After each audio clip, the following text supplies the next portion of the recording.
వాక్య భాగంలోనికి వెళ్దాం. పరిశుద్ధమైనటువంటి లేఖన భాగంలో ఉన్నటువంటి చక్కటి మాటలు పరిశుద్ధాత్మ దేవుడు మనకు తెలియజేసిన ఒక మాటను మనం ధ్యానం చేసుకుందాం. మత్తయి సువార్త 21వ అధ్యాయము 44వ వచనమును స్పష్టంగా ధ్యానం చేద్దాం. మరియు ఈ రాతి మీద పడువాడు చునకలైపోవును, కానీ అది ఎవరి మీద పడునో వానిని నలిచేయునెను. హల్లెలూయా. ఈ మాట యేసుక్రీస్తు ప్రభు శాస్త్రుల ముందు పరిచర్య చేయించున్నప్పుడు పలికినటువంటి మాట. ఈ రాత్రి మీద పడివాడు చునకలైపోవును, గాని అది ఎవరి మీద పడునో వానిని నలిచేయునెను. హల్లెలూయా. ఈ భూప్రపంచంలో మానవ రూపంలో ఉన్నటువంటి వారు రెండు రకాల వ్యక్తులు ఉంటారు. ఒకరు దేవుడు లేడనేవారు, ఒకరు దేవుడు ఉన్నాడనేవారు. నాస్తికులు ఆస్తికులుగా ఉంటారు. మరొక విధంగా చెప్పాలంటే దేవుడు ఉన్నాడు అనేటువంటి వారి విషయంలో ఆత్మజ్ఞానముతో మనము ఆలోచన చేసి దేవుడు ఉన్నారనేటువంటి వారిని మనము పరిశీలించినప్పుడు, దేవుడు లేడు అనేటువంటి వారిని పరిశీలించినప్పుడు కొన్ని విషయాలను మనము గమనిద్దాం. ఇక్కడ పరిశుద్ధమైనటువంటి గ్రంథములో వ్రాయబడిన మాట ఏంటంటే ఈ రాతి అనేది ఎవరు అనేది మనము గమనించాలి. చూడండి, మత్తయి సువార్త 16వ అధ్యాయము 18వ వచనాన్ని మనము ధ్యానం చేసుకుందాం. ఈ బండ మీద నా సంఘమును కట్టుదును అని అన్నాడు. పాతాళపు లోక ద్వారములు దాని ఎదుట నిలువలేవు అని చెప్పాడు. చూడండి, ఈ బండ, ఈ రాతి. చూడండి, 1వ కొరింథీయులకు రాసిన పత్రిక 10వ అధ్యాయము 4వ వచనాన్ని మనం ధ్యానం చేసి చక్కగా ఆత్మ సంబంధమైన ఒకే పానీయమును పానము చేసిరి. ఏలయనగా తమ్ముడు వెంబడించిన ఆత్మ సంబంధమైన బండలోనిది త్రాగిరి. ఆ బండ క్రీస్తే. ఆ బండ క్రీస్తు, మన ప్రభువైన యేసు క్రీస్తు అన్నట్టు. అయితే రెండు రకాల వ్యక్తులు ఈ భూలోకంలో ఉంటారు. ప్రభు ఉద్దేశం ఏంటంటే ఆయన పరలోకము నుండి భూలోకానికి దిగి వచ్చినటువంటి ఎజెండా ఏంటంటే పాపిగా ఉన్నటువంటి మానవుని, శాపగ్రస్తుడుగా ఉన్నటువంటి మానవుని ఆయన స్థలానికి తీసుకుపోవాలని, నిన్ను నన్ను ఆయన తిరిగే, ఆయన ఉండే బంగారు వీధులలో, బంగారు గదులలో మనలను ఉంచాలనేది, శాశ్వత కాలము ఆయనతో మనం ఉండాలనేది ఆయన ఉద్దేశం. అయితే అందుకోసము మన ప్రభువు ఈ భూలోకంలో పాదం మోపాడు, ఆయన రక్తాన్ని చిందించాడు. ప్రతి ఒక్క మానవుడు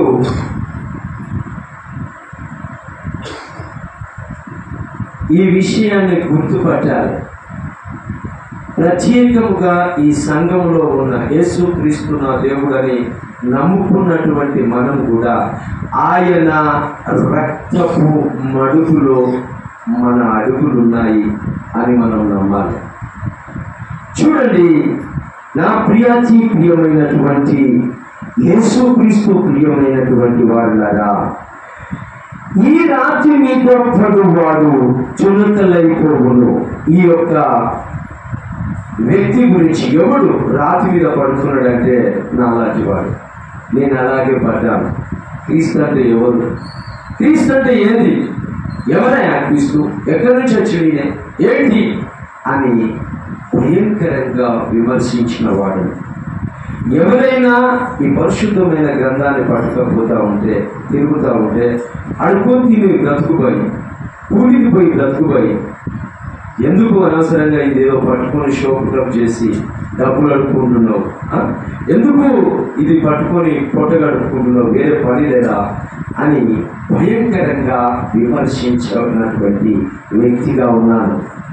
ఎందుకనంటే ఈ గ్రంథాన్ని చెప్పుకొని, ఈ గ్రంథం పేరు చెప్పి, దేవుని పేరు చెప్పి, ఎక్కడి నుంచో తీసుకొచ్చినటువంటి ఆ దేవుని యొక్క పేరుతో మీరు పబ్బం గడుపుతున్నారని భయంకరమైనటువంటి పదజాలంతో విమర్శించినటువంటి వ్యక్తిగా నేనున్నాను. నా సొంత జీవితంలో నాకున్నటువంటి జ్ఞానము, ఈ యొక్క భారతీయ సాంప్రదాయము, సంస్కృతి మరియు భారతీయ సింధు నాగరికత పట్ల ఉన్నటువంటి అభిమానము, ప్రేమ, ఇక్కడ ఉన్నటువంటి దేవతల పట్ల ఉన్నటువంటి జ్ఞానముతో నేను విచ్చలవిడిగా యేసుక్రీస్తు ప్రభువును విమర్శించాను. భయంకరమైనటువంటి పదజాలంతో యేసుక్రీస్తును ధృవీకరించి విసర్జించి ఆయన పైన పడ్డాను. ఇక్కడ చూడండి, ఈ వాక్యం అంటా ఉంది, ఈ రాతి మీద పడువాడు. రాతి అనేది యేసుక్రీస్తు. మనం ఇంతకు ముందు వాక్యములో చదువుకున్నాం. యేసుక్రీస్తు ఇదొక మతం, ఇదొక అన్యుల మతం, ఇది వీళ్ళంతా ఏంది అనేటువంటి భావజాలంతో, ఆ పదజాలంతో విరుచుకపడ్డటువంటి వ్యక్తిగా నేనున్నాను. ఆ రాతి మీద నేను పడ్డాను. పడ్డప్పుడు ఏం జరిగిందనంటే, నా జీవితంలో నేను తుణుకలైపోయాను. హల్లెలూయా. నా జీవితంలో నేను ముక్కలు ముక్కలుగా తుణుకలైపోయాను. ఎలాగంటే, ఇలా వ్యతిరేకిస్తూ నా అంతరంగంలో ఒక విషయము పుట్టింది. ఈ పరిశుద్ధమైన గ్రంథంలో ఏముంది అసలు, ఎందుకు ఇలా వీళ్ళు మారుస్తూ ఉన్నారు అని మన భారతీయులందరినీ ఏ విధముగా వీళ్ళు తప్పుతో పట్టిస్తూ ఉన్నారు. మనకున్నటువంటి సాంప్రదాయాలను అన్నిటిని వీళ్ళు కొల్లగొట్టి వివిధ రకాలుగా దారి మళ్లిస్తూ ఉన్నారు అని చెప్పేసి నా జీవితంలో దీన్ని పరిశీలించాలనే ఉద్దేశంతో ఇది నేను చదవడం స్టార్ట్ చేశాను. స్వతహాగా ఈ బైబిల్ను ఒక మిత్రుడు, ఒక పాస్టర్ దగ్గర నుంచి తీసుకొని, ఇది నా ఖాళీ సమయంలో దీన్ని శ్రద్ధగా, దీంట్లో అసలు ఏముంది, ఏం బోధిస్తూ ఉన్నాడు అని చెప్పినప్పుడు నా ఇంట్లో ఒక అలజడి వేసింది. నా ఒంట్లో, నా మానసిక స్థితిలో, నా జీవితంలో, నా ఉద్యోగ జీవితంలో భయంకరమైనటువంటి ఒక అలజడి వేసింది. ఆ అలజడిలో నేను కొట్టుకపోతానా, ఆ ఉప్పెనలో, ఆ తుఫానులో, ఆ గాలి వానలో నేను ఎగిరిపోతానా అనేటువంటి స్థితి దాకా పోయాను. అసలు నేను ఉండను, నాది అయిపోయింది, నా కుటుంబమే కొట్టుకపోయింది అనేటువంటి స్థితికి నేను వెళ్ళాను. చూడండి, నా ప్రియమైనటువంటి దేవుని బిడ్డలారా, సమస్యలు వస్తాయి, పరిస్థితులు వస్తాయి అనేకం. అమ్మా, సరిగ్గా వినాలి, మీరు చాలా శ్రద్ధగా వినాలి. ఎందుకంటే మీరు వినడమే కాదు, ఈ విన్న విషయాలను వేరే వాళ్ళకు చెప్పే బాధ్యత కూడా మీకు ఉంది. మేము విని ఊపుకుంటాం అనేటువంటి విషయం కాదు. మీరు విన్న తర్వాత మీరు తప్పకుండా ఈ విషయాలను, ఈ చెప్పిన మాటలను గుర్తుపెట్టుకొని మీకు తెలిసిన వాళ్లకు తప్పకుండా చెప్పాలి. అప్పుడే మీరు నిజమైనటువంటి దేవుని బిడ్డలుగా గుర్తింపబడతారు. మీరు ఏ మాట మాట్లాడినా దేవుణ్ణి కేంద్ర బిందువుగా చేసుకొని మాట్లాడాలి. ఏదో ఇష్టం వచ్చినట్టు లోకరీతిగా ఈ జానెడు పొట్ట కోసమే బ్రతుకుతున్నాం అనేటువంటి విషయం కాదు. జానెడు పొట్ట కోసం అందరూ బ్రతుకుతున్నారు. పొద్దున లేచినప్పటి నుంచి ఏదో పని కోసము, ఆహారం కోసం అందరూ బ్రతుకుతున్నారు. కానీ యేసు ప్రభువుని గురించి తెలుసుకున్నటువంటి మనము ఎక్కడున్నాము? అందరిలాగా లోకములో ఈ జానెడు పొట్ట కోసం ఆలోచించేటువంటి ఇంగిత జ్ఞానం లేనటువంటి జీవితం కాదు మనది. మనము పరలోకము దాకా ప్రయాణం చేయాలి. మనము చాలా ఉన్నతమైన స్థితిలో ఉండాలి. అంటే పరిశుద్ధమైనటువంటి మార్గంలో, నీతి మార్గంలో మనము నడిచినట్లయితే, నీతిమంతుల్ని మనము వివరించి చెప్పగలిగినట్లయితే మన జీవితము చాలా గొప్పగా అద్భుతంగా ఉంటుంది. కాబట్టి మీకు బోర్ కొట్టకుండా కొద్ది నిమిషాలే ఈ వాక్యమును ఆధారంగా చేసుకొని నా జీవితంలో జరిగిన సాక్ష్యం గురించి మీకు కొన్ని మాటలే నేను చెప్తాను. వాటిని శ్రద్ధగా మీరు ఆలకించాలని మనవి చేస్తున్నాను మరియు హెచ్చరిస్తున్నాను కూడా. ఎందుకనంటే ఈ కుగ్రామంలో చూడండి, అక్కడ ఒక చర్చి ఉంది, ఇక్కడ ఒక చర్చి ఉంది. చూడండి, ఈ గ్రామ పాపులేషన్ దృష్టిలో పెట్టుకుంటే ఇప్పుడు ఈ చర్చి కెపాసిటీ ఎంతో తెలుసా మీకు? సుమారు 100 మంది కంటే మించి పడ్డారు.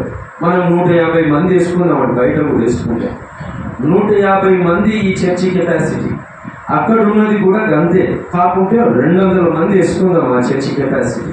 మొత్తం 350 మంది మాత్రమే ఈ యొక్క చర్చిలలో ఆరాధన చేయడానికి, స్తుతించడానికి, దేవునిలో గడపడానికి, వాక్యమును వాక్కుగా మార్చడానికి దేవుడు ఏర్పాటు చేసిన స్థలాలు.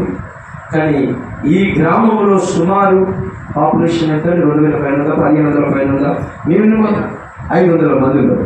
500 మంది అని అంటే సుమారు ఇంకో 1-2 చర్చీలు ఇక్కడ కావాలి. కుల మతాతీతంగా కావాలి. ఇంకా ఇవే ఫుల్ఫిల్డ్ అవుతలేవు అని అంటే మనం గమనించాలి. మనము వట్టిగా ఊరుకోవడానికి, దేవుని వాక్యము వినడానికే ఇబ్బంది పడడానికి, లేకుంటే దేవుని వాక్యము విన్న తర్వాత మన నోళ్ళు మూసుకొని ఉండడానికి కాదు. మనము ప్రతి ఒక్కరికి ఒక శుభవార్త, సంతోషకరమైన వార్త ఉంది అని చెప్పడం కోసం దేవుడు మనలను పిలిచాడు, ఎన్నుకున్నాడు. కాబట్టి అవమానాలు వచ్చిన, నిందలు వచ్చిన, బాధ కలిగిన, ఇతరులు ఇబ్బంది పెట్టిన, దూషించిన మనము శుభవార్తను వివరించే అటువంటి రెస్పాన్సిబిలిటీని మనం తీసుకున్నాం. చూడండి, యేసు క్రీస్తుకు ప్రియమైనటువంటి వారసులారా, ఈ రాజ్యం మీద పడువాడు అంటే నాలాంటి వాళ్ళే. అంటే దేవుడు లేడు, దేవుడు ఉన్నా యేసుక్రీస్తే ఎట్లా అవుతుంది? దేవుడు యేసుక్రీస్తునమా హల్లెలూయా అంటేనేనా అనేటువంటి ఒక వితండవాదము కలిగిన వ్యక్తులు ఉన్నారు. ఇంకొకరు దేవుడే లేరు, ప్లస్ దేవుడితో మాకేంటి, అసలు ఏందో దేవుడు, అందరి దేవుళ్ళ లాంటి దేవుడే లే అనేటువంటి భావాజాలంతో ఉన్నటువంటి వారు కొందరు. పిల్లలు చూడవలసిన అవసరం లేదు, వాళ్ళు పనిచేస్తూ ఉంటారు. మన వాక్యం మీద కాన్సన్ట్రేట్ చేద్దాం. చూడండి, ఒక కొందరు ఏంటిది, దేవుడే లేడు, దేవుడు యేసుక్రీస్తు ఎట్లా అవుతాడు అని విమర్శనాత్మకంగా పోయే సమూహం ఒకటి ఉంది. నాకేందయ్యా, నా పొట్ట వెళ్తే చాలు, ఈయనే దేవుడు, నాకు ఇచ్చింది ఈయనే దేవుడు అని మొక్కే వాళ్ళు కొంతమంది ఉన్నారు. నా జీవితంలో జరిగిన విషయం ఏంటంటే, నేను కష్టపడి ఉద్యోగం సంపాదించుకున్న తర్వాత నా సొంత జీవితంలో ఒక విమర్శనాత్మకమైనటువంటి భావోద్వేగాలు వచ్చాయి. ఎలాంటి ఎవరైనా వీళ్ళు ఎక్కడి నుంచి వచ్చిన వీళ్ళు, అరే ఇదేదో పట్టుకొని ఓ జబ్బకు సంచేసుకొని దీంట్లో పెట్టుకొని హల్లెలూయా అనుకుంటా, కన్నుమయ్య అని చెప్పుకుంటా, ఏదో మెస్మరిజం చేసినట్టు, ఏదో మిమిక్రీ చేసినట్టు చేసుకుంటా, ఏంటి డ్రామాలు అని విమర్శించినటువంటి నేను ఈ వాక్యమును చదువుతున్నప్పుడు, పరిశుద్ధమైనటువంటి ఈ గ్రంథాన్ని చదువుతున్నప్పుడు నాకు అర్థం కాలేదు. ఫస్ట్ ఆదికాండంలో స్టార్ట్ చేశాను, నిర్గమ. దాని తర్వాత సంఖ్యాకాండం వరకు వచ్చేసరికి ఏం అర్థం కాక వదిలేసి ఇటు ప్రకటనల గ్రంథంకు పోయాను. ఆ ప్రకటనల గ్రంథంకు పోతే అక్కడ ఏదేదో 10 కొమ్ములు 7 కొమ్ములు అని ఏదేదో చెప్తా అంటే అది అర్థం కాలే. అని ఇదేంది అని చెప్పేసి దీన్ని బైఫర్కేషన్ ఎక్కడైందని చూస్తే అది కొత్త నిబంధన, పాత నిబంధన అని 2 బైఫర్కేషన్ అయినాయి. కాబట్టి మళ్ళీ పాత నిబంధన చివరి భాగమైనటువంటి మలాకీకి వచ్చి స్టార్ట్ చేశాను. అది అర్థమైంది. సరే అట్లా కాదని చెప్పేసి మళ్ళీ మన కొత్త నిబంధనలో ఉన్నటువంటి మత్తయి సువార్త ఇస్తే ఏదో వంశాలు చెప్పుకుంటా పోతా ఉన్నాడు. ఎటు అర్థమైంది. అయినా పట్టు వదలలేదు. దీన్ని ఎలాగో చదవాలి, అసలు దీన్ని అర్థం చేసుకోవాలి. నా గ్రాడ్యుయేషన్లో నేను 6 పుస్తకాలు చదివాను, బీఈడీలో 8 పుస్తకాలు చదివాను, ఎన్నో రికార్డ్స్ రాశాను. ఇది ఒక్క పుస్తకం లేదా, ఈ ఒక్క పుస్తకాన్ని నేను కంప్లీట్ చేసి అర్థం చేసుకుంటా నేను అనే పట్టుదలతో మళ్ళీ ఆదికాండం నుంచి స్టార్ట్ చేసుకుంటూ వస్తున్నప్పుడు నా జీవితము ముక్కలైపోయింది, తుణుకలైపోయింది అనే పదం ఉంది చూడండి. ఆ తుణుకలైపోయిన విధానము నేను అనుభవించా. నేను ఆ రాతి మీద పడ్డ పడుడుకు తుణుకలైపోతే ఎలాంటి పరిస్థితి ఉండదో అలాగూ నా కన్నీరు నుండి, నా సమస్త శరీరం నుండి కన్నీరు దారుల వలె నేను ఆ మాటలు వింటున్నప్పుడు ఎంత ప్రేమమయుడు, ఎంత గొప్ప దేవుడు, పరిశుద్ధుడు, నిజమైన దేవుడు. అంటే చూడండి, ఇర్మియా గ్రంథంలో ఒక మాట రాసి పెట్టబడి ఉంటుంది. 10వ అధ్యాయము 10వ వచనంలో ఉంటుంది, యెహోవాయే నిజమైన దేవుడు. ఈ లోకంలో చాలా దేవతలు ఉన్నాయి, అది నిజము కాదు. డూబు అన్నారు కదంట. డూబు మనుషులు ఉంటారు, డూబు దేవతలు ఉంటారు, కానీ నిజమైన దేవుడు యేసుక్రీస్తు. ఈ క్రైస్తవులలో కూడా డూబు వాళ్ళు ఉంటారు. యెహోవాయే నిజమైన దేవుడు. ఎస్, ఆయనే జీవము గల దేవుడు. ఆయనే జీవము గల దేవుడు. సదాకాలము ఆయనే రాజు. సదాకాలము ఆయనే రాజు. ఆమేన్, ఆమేన్, ఆమేన్. చూడండి, నా ప్రియమైనటువంటి దేవునికి ఇష్టమైనటువంటి వారసులారా, ఈ మాటలను మీరు గమనించండి. ఆయన నిజమైన దేవుడు అని నాతో ఎలా చెప్తున్నాడంటే, నాకు అర్థమయ్యే భాషలో చెప్తున్నాడు. ఆయనకు ప్రార్థన చేసేటప్పుడు ఎలా చెప్తున్నాడంటే, నీకు వచ్చిన భాషలో నాకు మొరపెట్టంటా ఉన్నాడు. ఎంత గొప్ప దేవుడు! మనకు వచ్చిన స్లాంగ్ లో, ఇప్పుడు ఈ విలేజ్ లో ఒక యాస మాట్లాడుతూ ఉంటారు, ఇంకొక ఏరియాకు పోతే, ఆంధ్రాకు పోతే అక్కడ ఒక యాస మాట్లాడుతూ ఉంటారు. ఈ యాస, ఏ యాసలో నువ్వు మాట్లాడినా దేవునికి విజ్ఞాపన చేసేటువంటి విధానము నీ హృదయాంతరంగంలోకి వెళ్ళి నువ్వు ఎలా మొరపెడితే ఆయన స్వీకరించి నిన్ను ఆశీర్వదిస్తానని చెప్తున్నాడు. నా జీవితంలో ఈ బైబిల్ వాక్యము వాగ్దానం ఇచ్చింది. యెషయా గ్రంథము 41వ అధ్యాయము 11వ వచనంలో ఈ మాట అన్నది, నీ మీద కోపపడిన వారందరూ సిగ్గుపడి విస్మయం పొందెదరు, నీతో యుద్ధము చేయువారు మాయమై నశించిపోవుదురు, వారిని నీవు వెతుకుదువు కానీ వారు నీకు కనబడరు. ఎస్, నీతో యుద్ధము చేయువారు మాయమైపోవుదురు, అభావులగుదురు. నీ దేవుడైన యెహోవా నేను భయపడకుము, నేను నీకు సహాయము చేసేదనని చెప్పుచు నువ్వు కుడి చేతిని, నా కుడి చేతిని పట్టుకున్నాడు. హల్లెలూయా, హల్లెలూయా. స్టార్టింగ్ చెప్పినట్టుగా అట్లనే గట్టిగా చెప్పాలి. ఎప్పుడు నేను మధ్యలో హల్లెలూయా చెప్తాను, మీరు మాత్రం కాంప్రమైజ్ అస్సలకే కావద్దు, ఎందుకంటే పక్కన నిద్రపోతారు కాబట్టి అలర్ట్ అవుతారు. ఓకేనా? హల్లెలూయా. చూడండి, నా ప్రియమైనటువంటి దేవునికి ఇష్టమైనటువంటి కుమారులారా, కుమార్తెలారా, నా సొంత జీవితంలో నేను ఆయనకు వ్యతిరేకంగా ఉన్న నేను కన్నీరు కాల్చుతూ, నా దేవుడకు నీవే అని నా అంతరంగంలో ఒప్పుకునేటట్లుగా ఈ పరిశుద్ధమైన గ్రంథం నాతో మాట్లాడింది. మీకు ఒక బెస్ట్ ఎగ్జాంపుల్ చెప్తాను. ఒక తండ్రి ఒక కొడుకు ఉంటాడు. ఈ భూలోకంలో చాలా మంది, ఇప్పుడు 500 ఏమో ఇక్కడ ఉన్నారంటే కనీసం చాలా మంది తండ్రులు ఉన్నారు, కుమారులు ఉన్నారు. అయితే చూడండి, ఒక తండ్రి యొక్క మంచి తండ్రి ఒక నిజాయితీ పరుడు, ఒక నీతిమంతుడైనటువంటి తండ్రి తన కుమారుని పట్ల బాధ్యత కలిగి ఉంటాడు.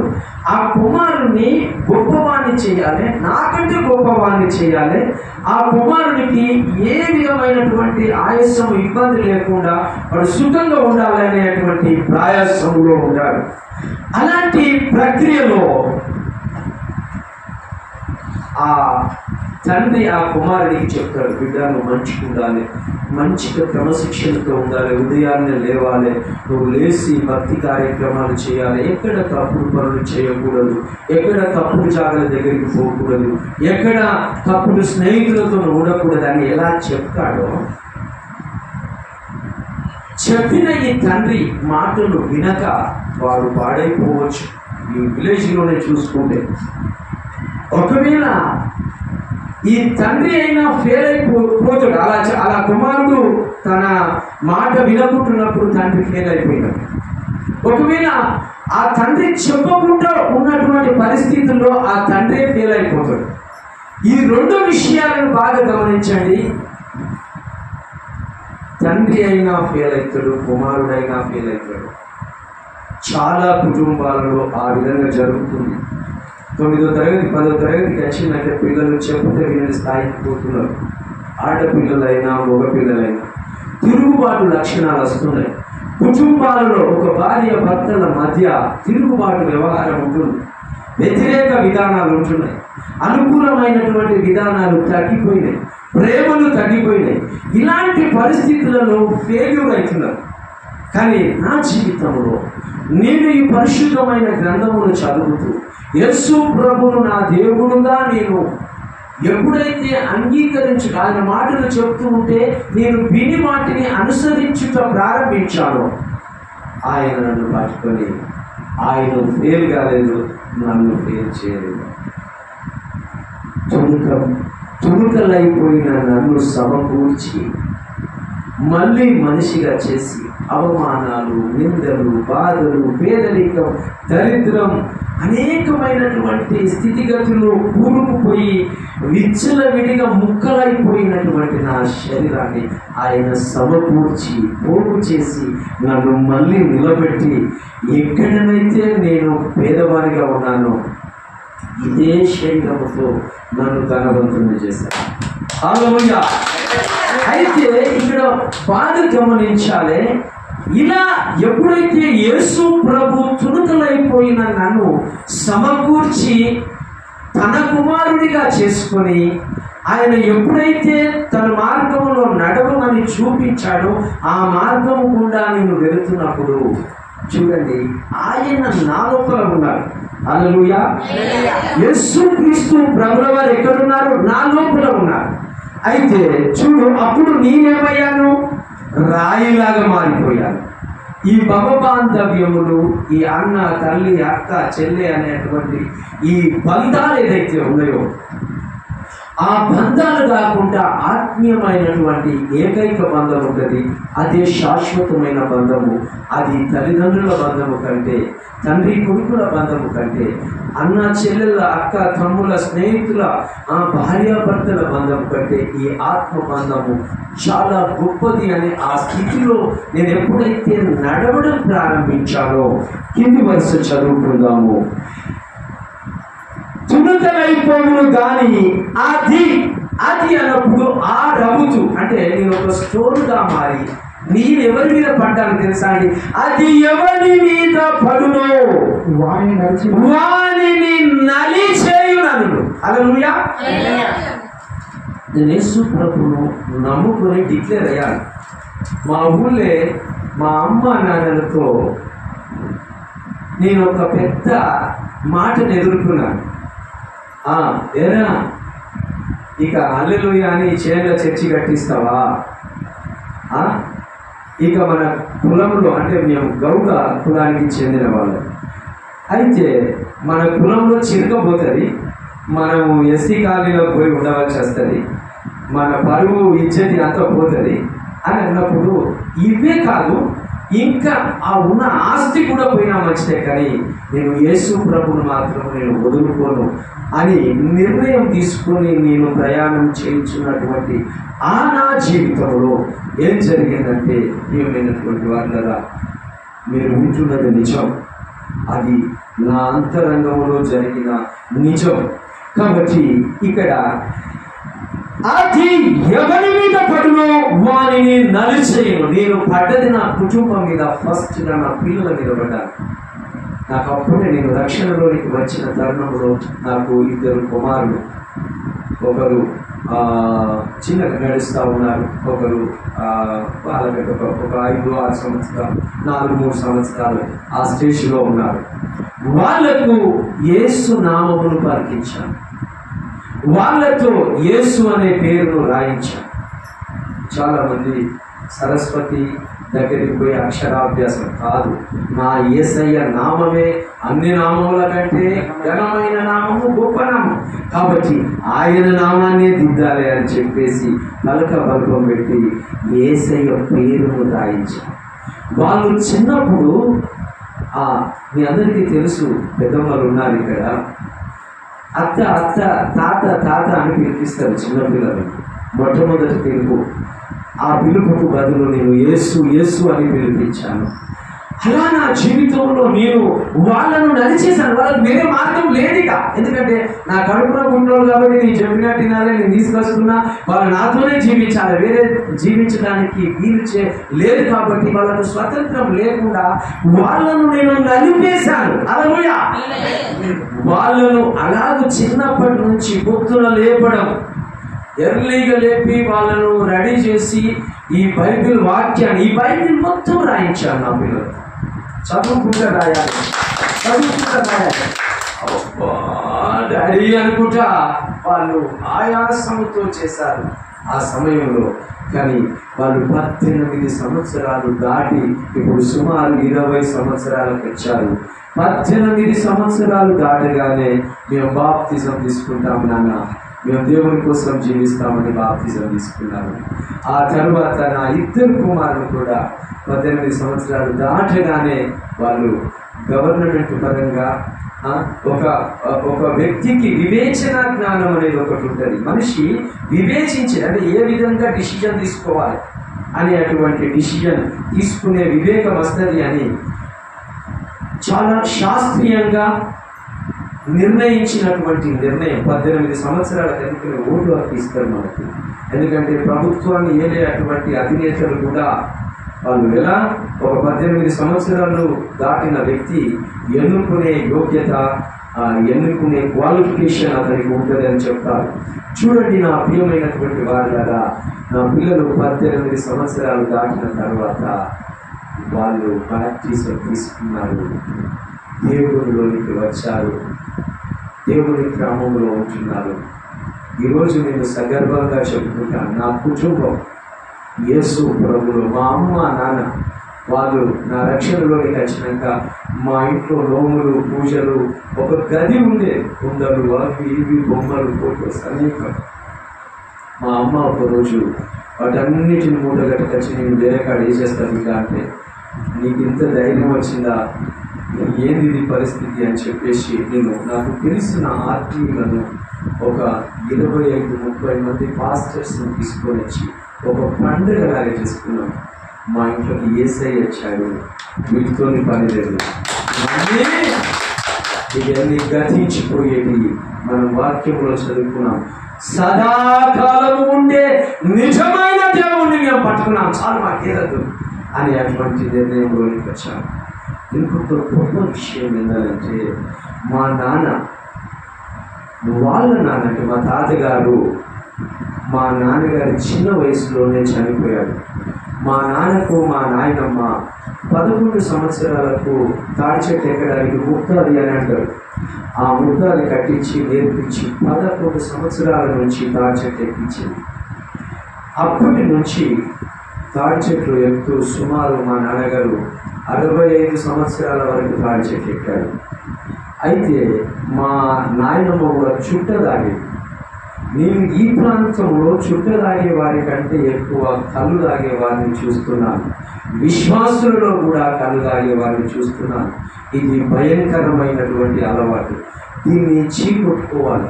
అది పోతుంది. ఎలా పోతుంది అంటే, సాధారణంగా దీన్ని వదిలిపెట్టు అంటే పోదు. ఈరోజు మా చర్చికి ఒకరు వచ్చి, మా ఆయన తాగుతాడు సార్, నేను ఇప్పటికీ మాకు పెళ్ళయి 4-5 సంవత్సరాలు అవుతుంది, తాగుడు మానడం లేదు. మానడు, నువ్వు చెప్తే మానడు.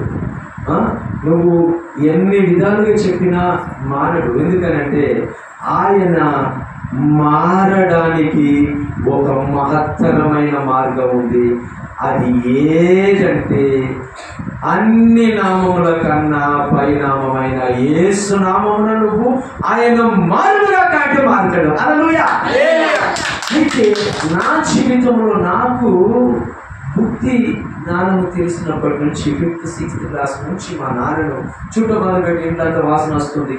మాకు ఒకసారి చెప్పాడు తెలుగు సార్, చుట్ట తాగితే బిడ్డ నీకు ఒక విషయం తెలుసా, ఒకసారి అప్పుడు పొయ్యిలు కట్టిన పొయ్యిలు ఉండే, గుడిసెలు ఉండే, ఆ గుడిసెల పైకి చూస్తే నల్లగా మసి పట్టేది.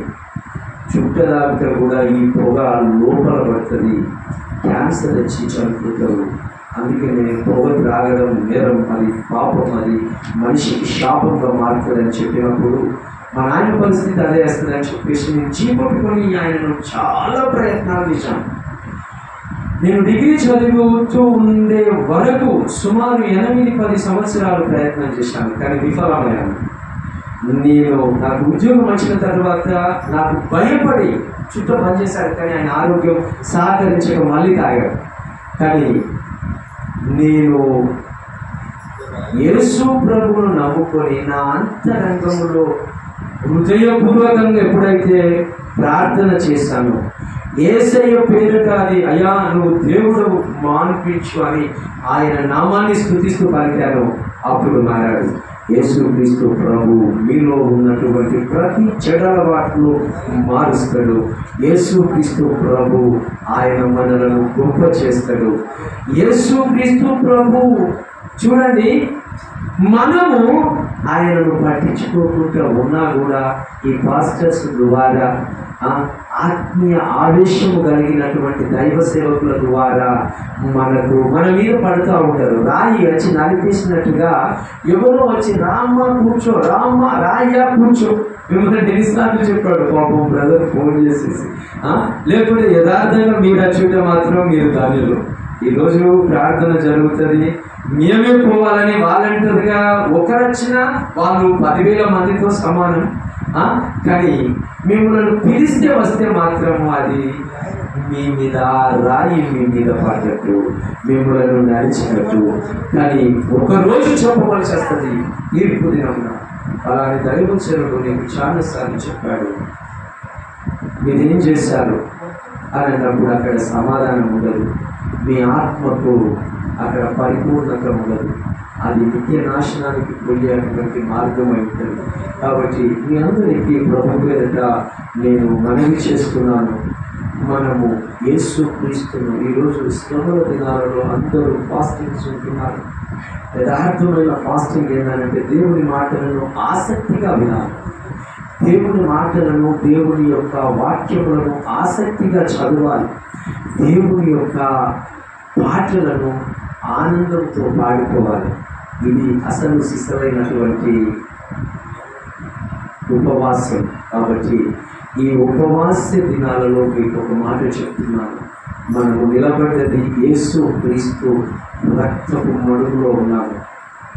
రక్తములో మనము అడుగేసినప్పుడు మన కన్నీరు నుండి బాధ వస్తుంది, మనము లేపుతున్నప్పుడు రక్తపు చుట్టూ నిలబడతా ఉంటాయి.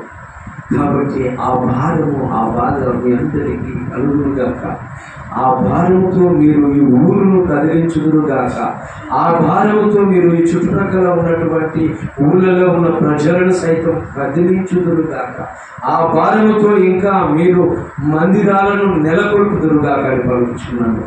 ఈ యొక్క చక్కటి అవకాశం నాకు ఇచ్చి ఇంత శ్రద్ధగా మీరు విన్నందుకు మీ అందరికీ యేసు ప్రభు పేరిట వందనాలు తెలియజేస్తూ యేసు క్రీస్తు నామమున మిమ్మల్ని నేను మనసారా నిండుగా ఆశీర్వదిస్తున్నాను. మీరు యేసయ్య కోసము, మీరు ఆయన చేసిన త్యాగం కోసము మీరు ఒక్కరు 10 మంది కావాలి, 1000 మంది కాకపోయినా ఒక్కరు 10 మంది అయితే ఇక్కడ ఫుల్ స్ట్రెంత్ ఉంటుంది. దయచేసి నేను మళ్ళీ వస్తాను. మీరు బతిలాడుతారా, రిక్వెస్ట్ చేస్తారా, నిలిచి కూర్చోండి, వినండి. ఇది ఆచారం కాదు, ఇది మతము కాదు, ఇది ఒక శ్రేష్టమైన మార్గము అని మీరు తెలియజెప్పాలి.